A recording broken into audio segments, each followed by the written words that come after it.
Namaste and welcome. And always a welcome to those that are with us on live stream. I feel like we're here with the world. And we begin tonight with a story that comes from a long time ago, before any of us was born. Good king who wanted to ensure that there was an heir to his kingdom. He didn't have any children, he was growing old. But being a democratic sort, a kind of egalitarian guy, instead of just choosing someone, he decided he'd invite anybody that was interested in the job to come to the kingdom. And in order to really make it equal, before they were to come up and be interviewed for the job, he provided this amazing room where there was wardrobes and all sorts of goods. So they could all just be wearing whatever they felt like they wanted to wear. Nobody was going to be shown up as less than someone else. So they could appear as their best. So the great day arrives, and huge stream of people come streaming through the gates, excited by the idea of being king or queen. And the king and his minister were waiting patiently in the upper chambers as the people first enjoyed the bathhouses and put on special perfumes if they chose, and the dress and the jewelry. And of course they were graciously supplied all the foods that they might like. And so all the people were milling around, kind of flirting and admiring themselves and each other and criticizing. And again, the king didn't want them to go hungry, so they were also enjoying the food and some puzzles and games and so on. And hours went by, and the king and the minister wondered why nobody was coming up. But they could hear the sounds of people having fun and fighting and playing and the whole deal. So finally, it got quiet. And the king sent the minister down to see what was going on, and he reported when he came up sadly that everyone had left, and they took with them the remainder of the food and the jewelry and the clothing. They were full, they were tired, and they forgot why they came. So that's the story. And it's really a story of all of us forgetting why we're here. Each day, really, probably each hour. I sometimes use the language of the big squeeze that we live in, where we go into trance all the time, and then there's some part of us that knows it, and knows that the who we are and the mystery of being here and the depth of spirit in each of us is shining through, but it's every day we forget. Every day we move through carried by what we might call habit energy. We all have it. Every one of us. And to different degrees, we're in some way trying to control our way through the day and trying to get others' approval or to get gratification of getting things done or making money or whatever it is in terms of meeting other people's expectations or protecting ourselves against making mistakes, in some way manipulating behaviors so we basically get what we want. I was thinking about this habit energy and came across this cartoon of a man's walking in a city street and he's eating a bag of chips. And he's walking by this ledge, and the pigeon is standing on the ledge. And the pigeon says to him, "Nice jacket." Second frame, the guy says, "Thank you." Next frame, the pigeon says, "Be a shame if something were to happen to it." Last frame, the pigeon says, "Leave the chips." Manipulation on all levels. So the big squeeze. We forget why we're here, and then deep down there's this intuition of this love and presence and awareness that is waking up through us, and that we're here to experience its full manifestation. In the forgetting, there's suffering. Thoreau said, we go through life fishing only to realize it wasn't fish we were after. So from the Zen tradition, one of the great all-time elegant ways of framing this is that the most important thing is remembering the most important thing, okay? And that's going to be really the theme of this reflection we'll be doing together. The Buddha put it that this whole world lives on the tip of intention. That your intention in any given moment, like right now, creates your experience. So how aware are we of our intention? And for instance, right now, if I had to say my intention, it's to be awake in this heart right now, so that whatever is expressed as part of, that we can wake up together, that I can wake up and we can wake up, so that we can experience that love and awareness. And that's my intention. It's to be really sincere, to not to give a talk in some sort of habitual way where I know the ideas and they're packaged, but to be inhabiting it. And I'm taking my time speaking even that right now, because the more we pay attention to our intention, the more it comes above the line. And for those of you that aren't familiar with that, that means just imagine a circle and a line that's going through it, and what's below the line is outside of awareness. What's above the line is in our awareness, and the line moves the more we practice present. So by becoming conscious of our intention, we actually can inhabit it more, live from it. Does that make sense?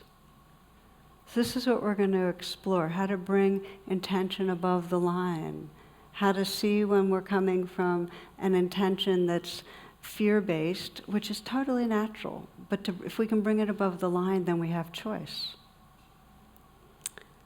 So each moment, our intention is either, I want more of this, or I'm afraid of that. Or it might be that as we're waking up more, that our intention is towards connection or towards spiritual realization. It could be any of those levels of our being. And in any moment, if we can see what's running our intention, then we can drop into a more pure expression. So to give a taste, we'll just start right in right now with a reflection. And that's an invitation, if you'd like, to kind of go inside and check this out. So if you will, bring up something that's coming up in your life that you're anxious about. And when I say anxious, I don't mean terrified and panic attack kind of anxious.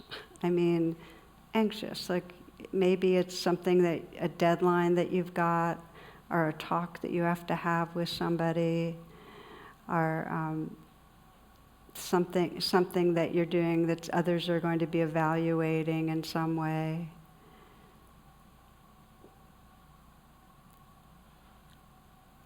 It may be something that happens all the time, just something that you're anxious about that's every day at work when you have to be with a certain person or do a certain type of activity.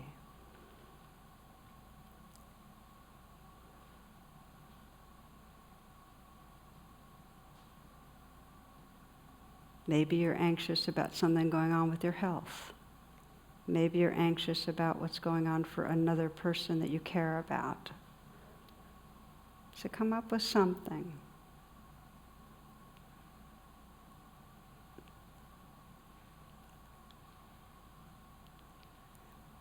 And as you do, begin to investigate and sense the part of you that's anxious. We'll call it the anxious part, that has some intention to manage things or to try to have things come out okay, to protect yourself.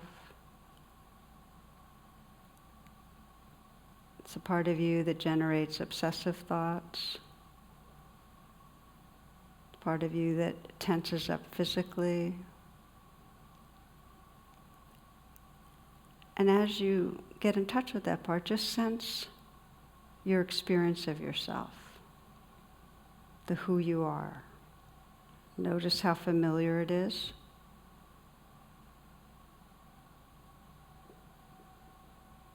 Notice if you like this self. Notice how this self is in relation to other people, whether you feel more separate. This is when the self is, when the intention is to control out of anxiety. Now, take a few breaths.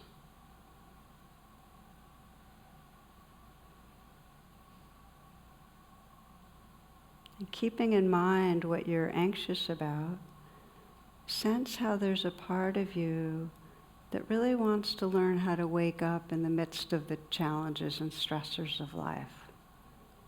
There's a part of you that, that notion of no mud, no lotus, that really wants to sense the lotus in you, the resources in you waking up, so that even when there's stressful situations, you have more equanimity, more balance. The part of you that really wants to find more freedom. Just to get in touch with you, with the part that has that intention or aspiration to find more peace and freedom in the midst of difficulty. And as you do, and you feel that sincerely, notice the sense of your being now. Who are you when that's the intention? Rather than managing what you're anxious about, your intention's to wake up and find a sense of balance in the midst, to be bigger, to be more spacious. And notice the difference of who you are when you're driven by the fear-based intention versus the intention for waking up.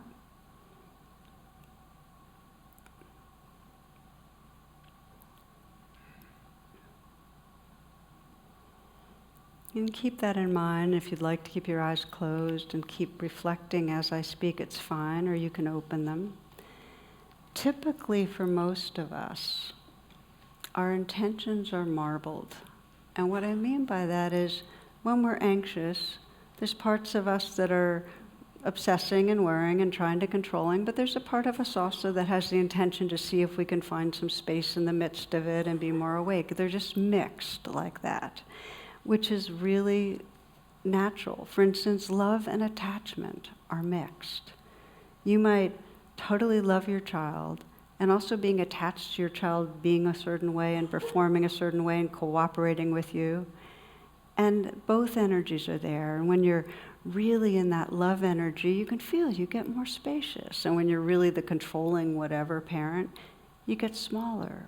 And they're mixed, even at sometimes right around the same time. And the same thing with loving a partner and being attached to a partner. You might have a real deep appreciation for someone, but also get possessive or controlling or jealous or demanding, wanting to be treated in a certain way. So we have mixed intentions. And you can sense it in the ways that we get habitual in relating to others, that sometimes we're driven by the intention to kind of inflate ourselves, and we might gossip or speak poorly about somebody, kind of putting them down and feeling a little bit of smugness or satisfaction in teaming up with somebody and putting that down somebody else. And it comes from insecurity, and it's not a very skillful way to bond with people and by putting down others, but that can happen, and that's one level of intention. Or then there's a part of us that sometimes really speaks well of others and appreciates them, and there's just this sense of inherent respect, and that's coming from a very deep and different part of us. This marbling is totally conditioned by our culture. I mean, it's not our conditioning, it's our culture's conditioning, and you can sense it. And then we're given all these mixed messages by our culture. Now, a very dramatic example, one guy, Butch Hancock, describes the messages, the religious messages that came from his hometown in the backwoods, so to speak. He says, life in Lubbock, my small hometown, taught me two things. One is that God loves you and you're going to burn in hell. And the other is that sex is the most awful, filthy thing on earth, and you should save it for someone you love.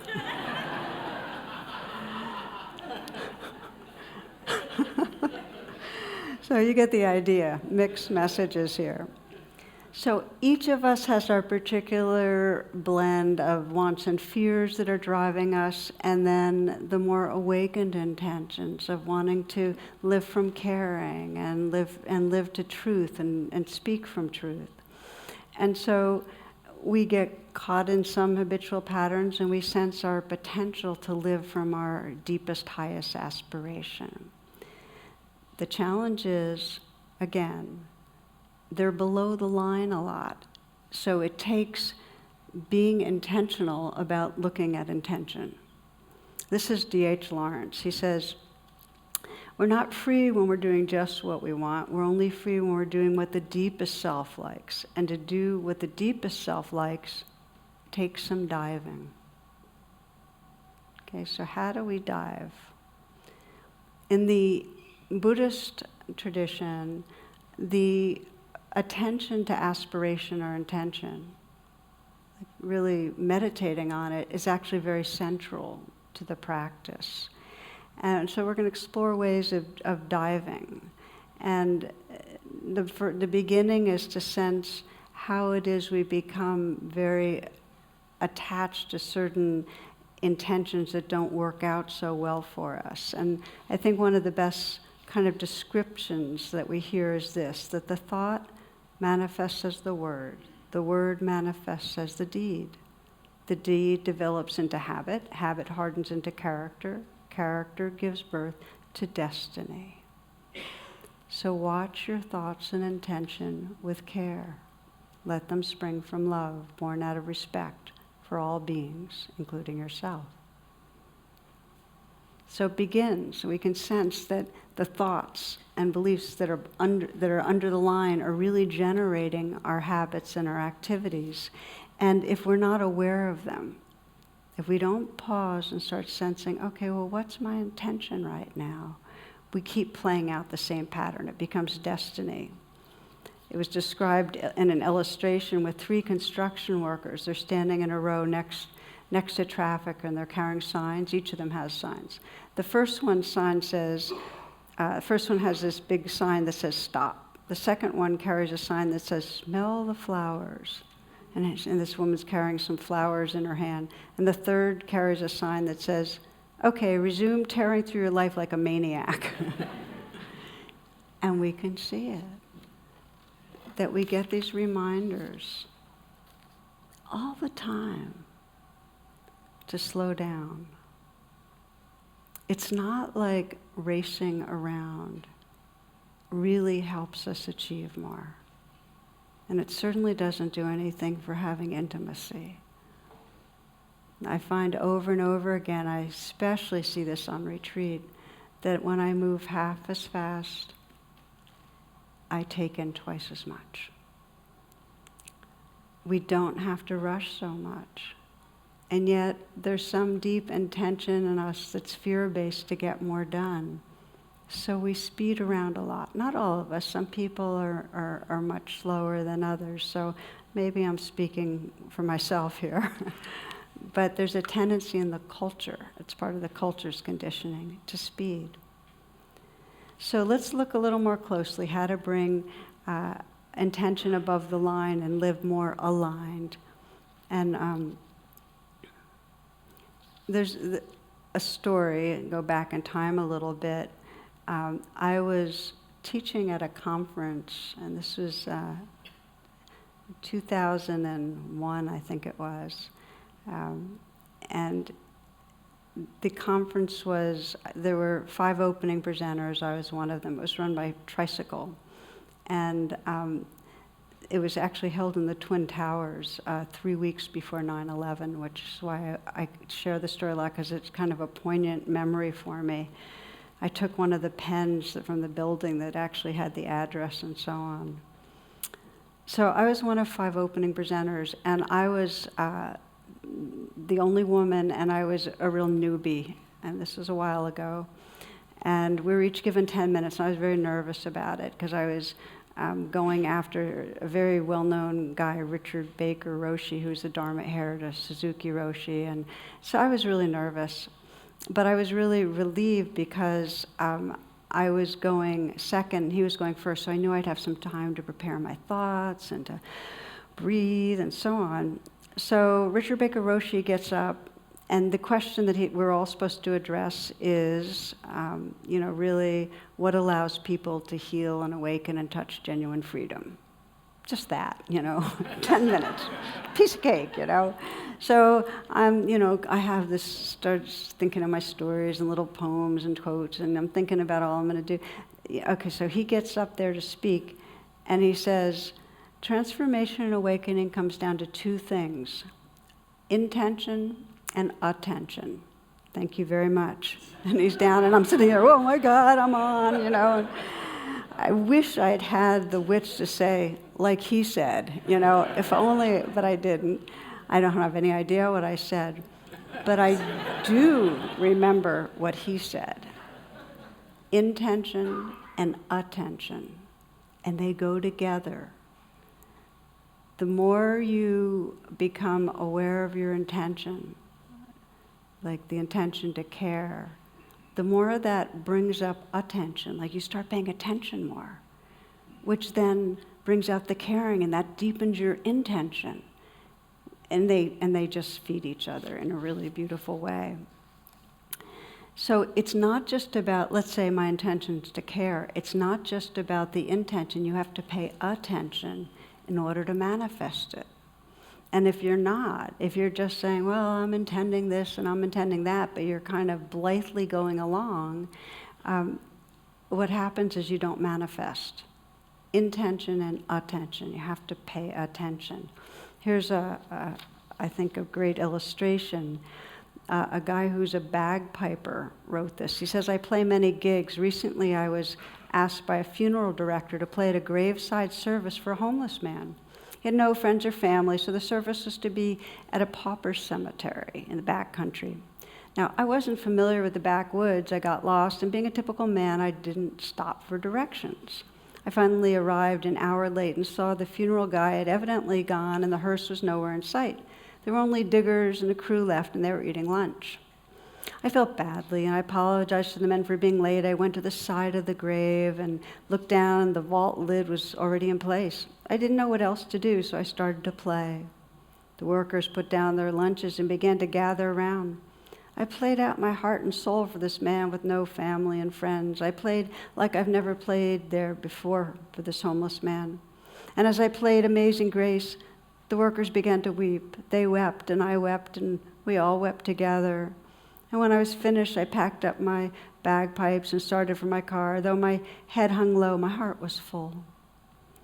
As I opened the door to my car, I heard one of the workers say, I've never seen nothing like that before, and I've been putting in septic tanks for 20 years.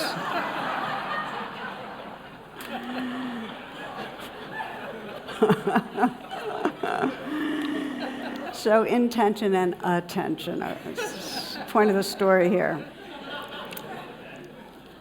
So I'd like to now give you an illustration of how when we bring both, when you start setting your intention and paying attention, how they actually allow your heart and spirit to manifest.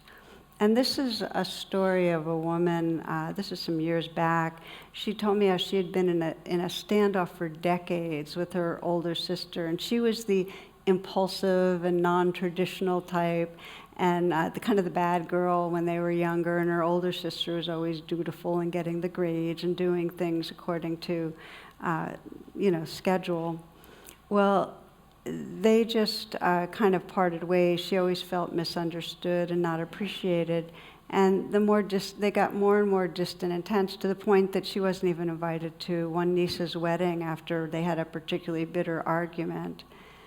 But now their dad had died, and their mom was sick, and they were forced together for the holidays. So this is where things begin. They were at Thanksgiving together, and she's all ready for difficulty. There's a disagreement about their mother's diet, how she's suggesting gluten-free and holistic and this and that, and her, naturally plant-based, and her older sister's saying, well, everything's got to fit your philosophy, and left the room, and she just was all hurt and angry, and left the room and thinking, she really dislikes me, what's wrong with me, and so many times she had asked, I can't make her like me. She doesn't understand me. She doesn't care. So she brought some compassion inward, which is always when we get stuck. The first place is to pay attention and offer caring within. And once she had done that, you could say, okay, what's the intention that's driving me? What's under the line? And the under the line intention was she was trying to get respect, trying to get her sister's appreciation, trying to be seen. So it was from this young place in her. So she continued to offer self-compassion to that, because that's completely understandable. It just wasn't getting her what she wanted. So she offered self-compassion and said, what's my deepest intention? Okay, so first she saw the intention that was more the ego intention, brought compassion. What's my deepest intention? And her deepest intention was loving connection. Loving connection. So that became her prayer. That deep intention was her prayer, loving connection. For the rest of the evening, she was paying more attention. And she didn't need so much to insert her opinion or defend or whatever. A month later, they were back together for the holidays again.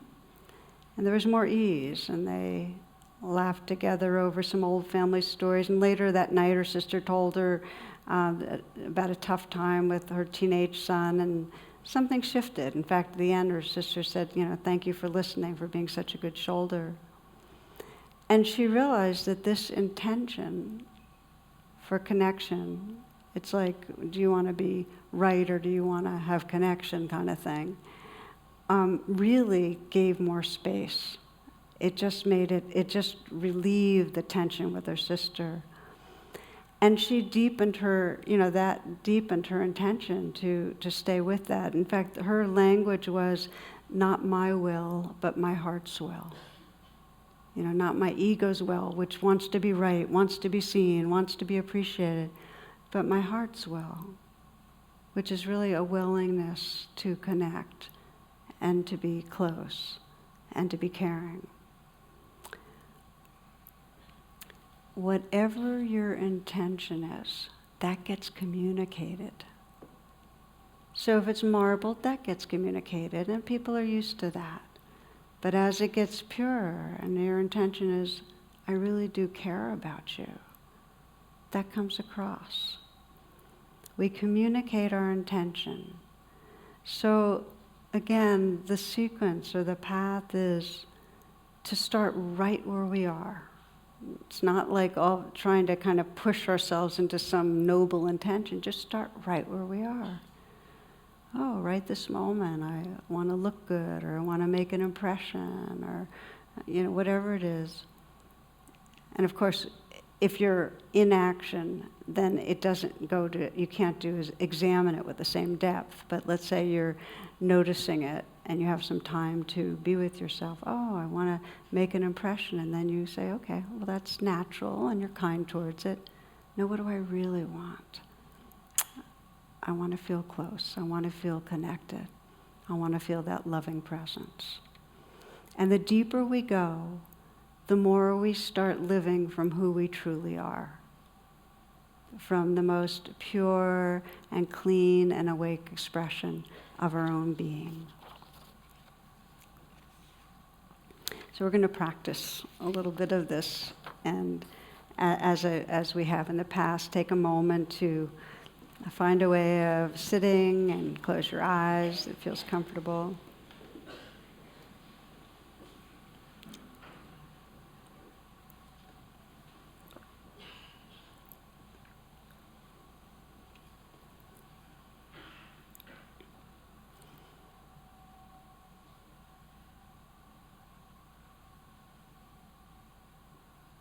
in the quietness, invite yourself right here.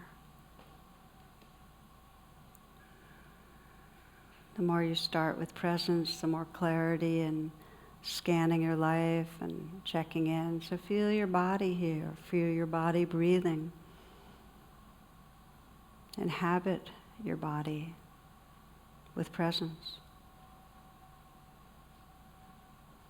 And from this presence, scan your life right now and see if there's a place of conflict or distance with someone you care about that where you'd like to feel closer.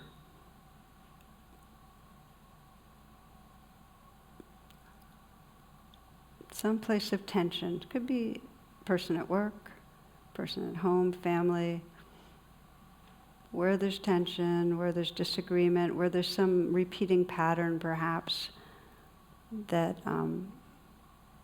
creates distance.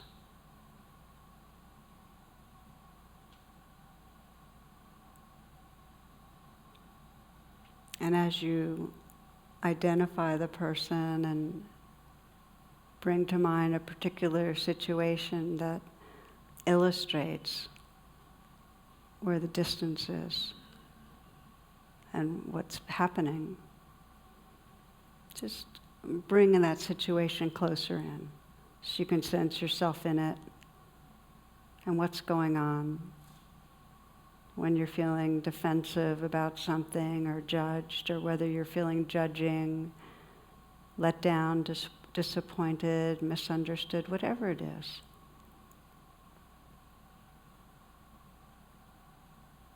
But let yourself go right into the situation. You might even see the person's face and what they're saying and what it's triggering in you. Notice how you're behaving, and behind that, notice what your intention is. Is your intention to get them to be different? Is your intention to be understood, to get their respect, to in some way win their attention or love? Is it to protect yourself from demands? Is it to push them away in some way? What's your intention?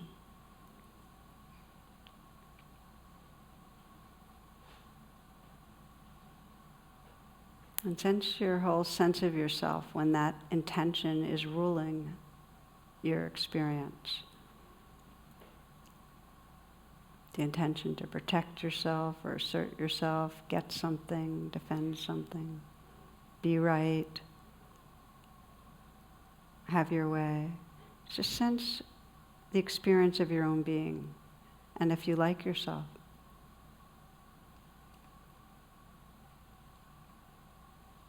Because part of what's under the line is that often when we're being driven by a fear-based intention, we don't like ourselves really. So bring that above the line too, that there's some self-aversion sometimes when we're caught in an ego intent. And then just taking some moments to sense this, the naturalness of this, that okay, there's something hurting. There's unmet needs. There's something that you're really wanting or fearing, and bring some compassion to that. The idea is not to punish the ego intent, but to really bring kindness to the needs that are there. You will not find your way to a more pure or deeper intention until you bring compassion to what's here. You might even put your hand on your heart and just offer really kindness to whatever needs are in you when you're in this conflict. Just feel that you're offering a real sense of warmth and care.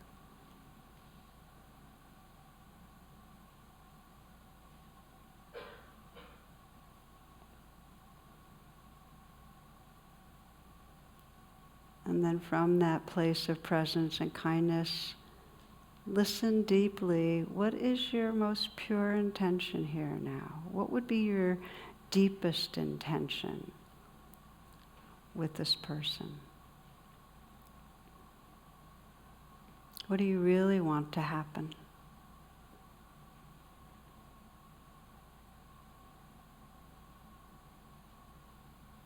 And when you sense your deepest intention, what new choices might come up in how to respond to this person?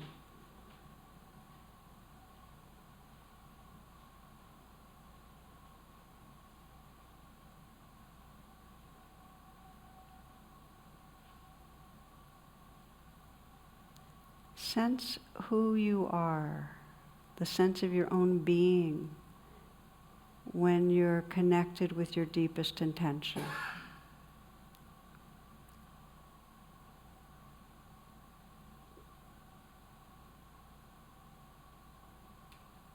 Can you sense how when your intention's deep and pure, you're actually touching the very essence of your true nature, your highest self?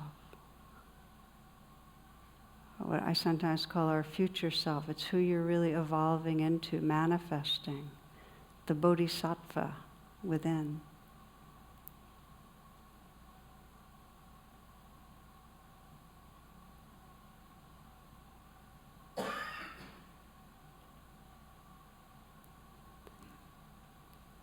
On this path of awakening, intention and attention. We pay attention, we notice the intentions that might be more fear-based. We bring a kind attention, we go deeper. We notice the deepest intention. Where attention flows, energy goes. You can open your eyes if you'd like. So thus far tonight in exploring really manifesting intention and our purest intention, the first major place we looked at has been how do we open up our intention and deepen it when we're caught in kind of an egoic place? How do we move from an ego intention to a more spiritual intention? I want to just touch on that when we're not in the grip, we can also just reflect and ask, well, what is my deepest intention in any given moment? And again, it's part of the bodhisattva path, this path of awakening, that we keep checking and sense, what's my intention right now? Is my intention presence? Is my intention to be open-hearted? People often ask me, well, how do I know? It's like every week here, at the beginning of the practice say, okay, what's your intention for being here? And I've often had people after class in the line, say, well, you asked that, and I have no idea what my intention is, So first of all, it takes a certain amount of presence to notice your intention. So what you might do is after the meditation, after you've settled some, then say, what is my intention? But there are 3 signs of a liberating intention. 3 signs. And this has really helped me to use this as kind of a guide when I'm just paying attention to my own experience. And so I want to name them for you. And the first is a liberating intention always has to do with manifesting your innate potential. It's not like for one person that just doesn't have any musical talent at all to say, well, my deepest intention is to be able to play in the National Orchestra cello. It's like it's not that. It's really manifesting what's inherent in our being, to love fully, to live creatively, to be able to serve, to realize truth. Okay, so it's really going for manifesting who we are. And Lily Tomlin says, even if you win a rat race, you're still a rat. So, and by the way, the only reason I don't like that is because I actually think rats are just a great creature as a mouse or a hamster or a gerbil or any of them. But it's still, you get the idea, the rat race in the wheel. Okay. So that's the first one, that it has to do with manifesting. Some people will think, oh, my intention, I'm going to hike the Appalachian Trail, or I'm going to I want to, create an app for instant enlightenment, or have my partner use that app, or whatever it is. So again, there's all sorts of intentions you can have, but it has to do with manifesting who you are, your love, your capacity for truth, your capacity to serve. Okay, that's the first one. So the second one is that for an intention or aspiration to be pure, it has to be embodied. If I say my intention is to be loving without holding back, but it's just this idea, this abstraction, it's not a pure intention. It has to be like really sincere and in my body and feeling it to really have that aliveness. This is Oprah Winfrey. She says, ask yourself, what is my truest intention? Give yourself time to let a yes resound within you. When it's right, I guarantee that your entire body will feel it.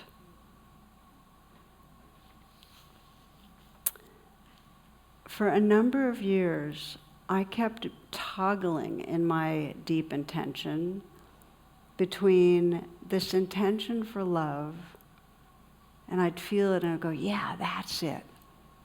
I just really want to love and be loved. I just want to be loving presence itself. That's it. And then I'd be at another retreat and my intention would be truth. I just want to know truth. That's it. And it would be like really in my body, like, wow, just reality. I am reality. I just want to know and be reality. And that was it. And I kept thinking, God, I wish I knew which one, And then I realized that they're both it. It's because, and in a way, they're different sides of the same coin. But the point is, your experience of your true aspiration, it's not like you have to have one this is it for the rest of my life. It's going to have different flavors and expressions over time. All that matters is it expresses the who you are becoming, or expresses your true nature in some way, manifest, and that you're inhabiting and feeling it in a very embodied way. That's the second part. But let me now tell you part number 3, which is that your true aspiration always relates to this moment. So it's not like St. Augustine, who says, Lord, grant me chastity and continence, but not yet. You got the idea. It's not like down the road. It's that it's what your spiritual life aspires to right in this moment, which again requires presence. Like, what matters in this moment? Well, in this moment it matters to really be here, like awake, tender, really present.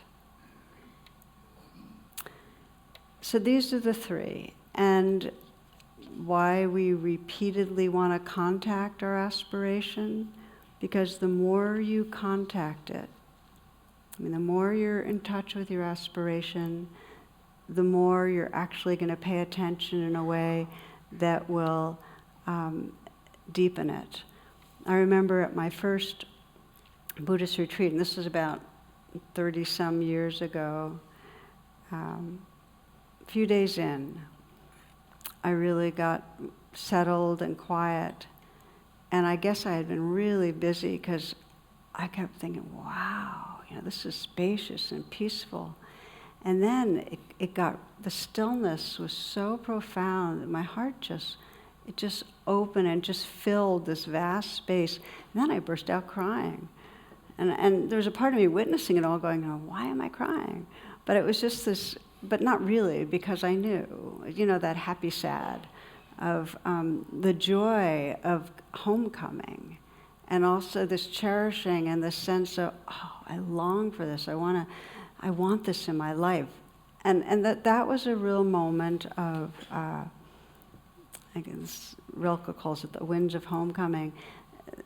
That was a moment of pure aspiration. I really long to live from this kind of open-hearted presence, and I realized that that touching that deepened my attention in a way that allowed me to keep on living from more open-hearted presence, and that every time I got in touch with that longing, it deepened my attention.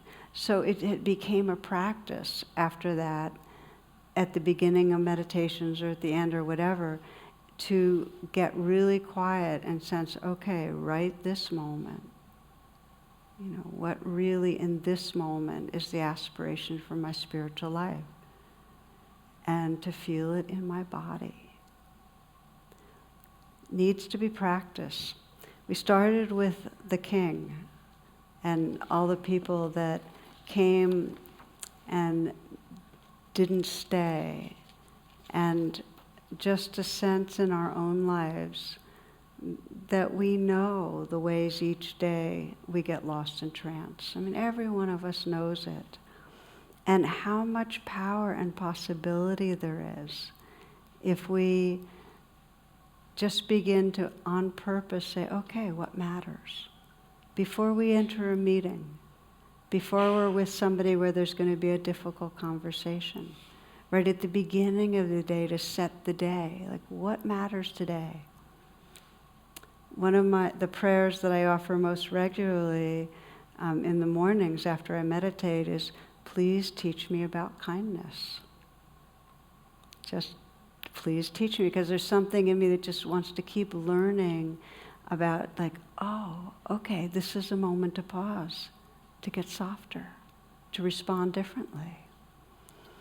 That if we have that prayer to care, then we begin to pay attention to others in a different way. We start noticing our impact on others. Like we actually, and this is a really powerful one, if your intention is to live from love, to stop before you send an email and imagine that the email's written to you and reread it. Because we're usually stuck in our mentality and we don't get our impact on others. And yet we're always impacting or inter-impacting all the time. Intention, this is just a small example. Well, have you pause and reread that email?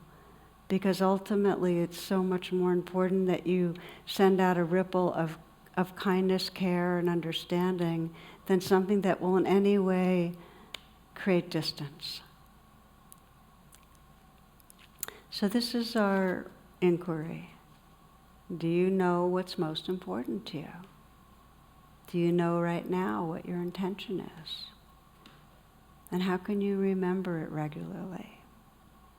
Okay, so we're gonna practice together, but I'd like to share with you this from Mary Oliver. Just closing your eyes, if you will.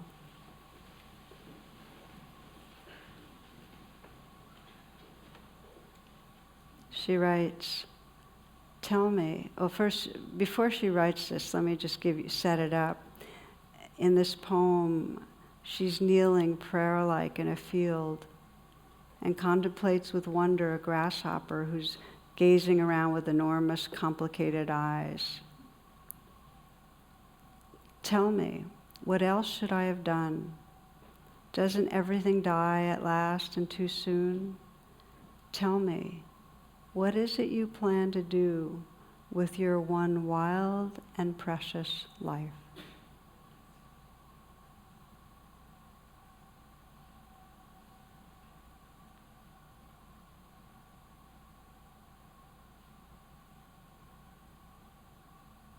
We close just listening to our hearts with patience. It may not be this moment, it may be some later moment today or tomorrow. But then we listen again and again and again. What is it that we most deeply care about?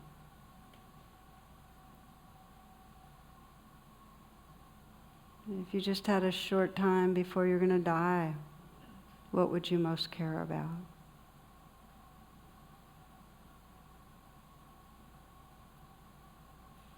If you're at the end of your life looking back, what would matter about today, about how you live the rest of today? What is it you plan to do with your one wild and precious life?